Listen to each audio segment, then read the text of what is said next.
Osho humming नाम से कुछ प्रश्न हैं, पहले भी आपने लिखे हैं, आज भी आपके कई प्रश्न हैं, तो उन प्रश्नों को हम लेते हैं, उनको समझने की कोशिश करें। एक प्रश्न में आपने पूछा है, 9 बुद्धों के इनलाइटेंड बीइंग के रहस्य पे कुछ कहें, ये क्या घटना है? देखिए, ये सब अलग अलग संस्कृतियों में अपनी अपनी मान्यताएं हैं, तो उन मान्यताओं को आप सम्मान के साथ अगर स्वीकारना चाहें तो स्वीकार लें, और अगर उनके किसी सिंबॉलिक फॉर्म को आप समझना चाहें तो वो समझ लें। जैसे भारत की एक प्राचीन परंपरा है, उसमें कहते हैं कि धरती पर हमेशा 9 परिपूर्ण बुद्ध रहते हैं, उसी को शायद पूछा है इन्होंने। और इस परंपरा को आप माने या ना माने, वो उस खास परंपरा की मान्यता है। लेकिन ये 9 का जो अंक है, ये अपने आप में रोचक है कि 9 की संख्या क्यों डाल दी।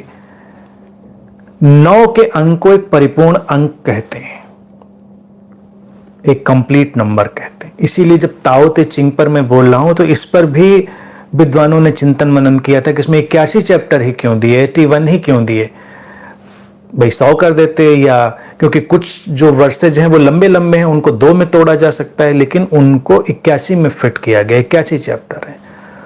तो उस पर एक मत विद्वानों का ये रहा कि 9 into 9 की जो सिमेट्री है 81, उसको बनाने के लिए ताओ ते चिंग के चैप्टर्स को 81 रखा, यानी कि 9 into 9 is 81। तो वो कह रहे हैं कि कंप्लीट नॉलेज है, टोटल नॉलेज है, टोटल अंडरस्टैंडिंग है।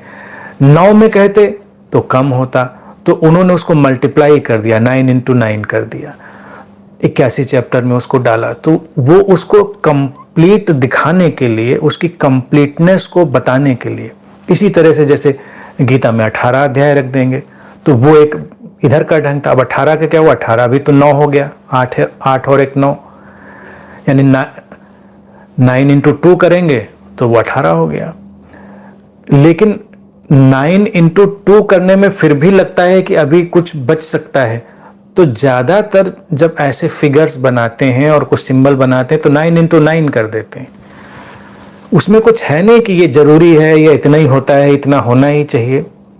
तो मैं समझता हूँ कि जिस परंपरा ने ऐसा कहने की कोशिश करी होगी कि 9 बुद्ध रहते हैं धरती पर, उसने कहा होगा सभी में बुद्ध की संभावना है, हर व्यक्ति ही बुद्ध है, प्रसुप्त रूप से ही सही।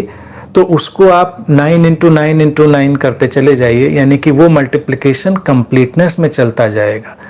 तो ये माने कि कुछ 9 विशेष लोग कहीं बैठे होंगे, छुपे हुए कहीं अपना काम कर रहे होंगे, उसको भी मान सकते हैं अगर हमको रुचता है, प्रॉब्लम उसमें भी कोई नहीं, आप मानिए, खुश रहिए। लेकिन अगर आप इसको एक कंप्लीट नंबर की तरह मानकर देखें तो वो इशारा उस परंपरा का ये भी हो सकता है, जो मैं समझता हूं ज्यादा सटीक और ज्यादा मानवीय है, कि ये परिपूर्णता की संभावना सभी में है, सभी में है। तो वो जो परिपूर्ण बुद्धों की बात करी गई है कि हमेशा धरती पर रहते हैं, तो कहने वालों ने थोड़े कॉम्प्लिकेटेड ढंग से, थोड़े जटिल ढंग से इशारे में यही बात कही कि सारे लोग उस परिपूर्णता में ही हैं, बस उसको उद्घाटित करना है, उसको प्रकट करना है, उसको समझना है। समझेंगे कैसे? जैसे कि अभी बात हमने करी कि उस प्रोसेस ऑफ आइडेंटिफिकेशन को धीरे से एक दिन हम जानेंगे और उससे हट जाएंगे। वो रहेगा अपनी जगह और आप उससे अलग हो जाएंगे।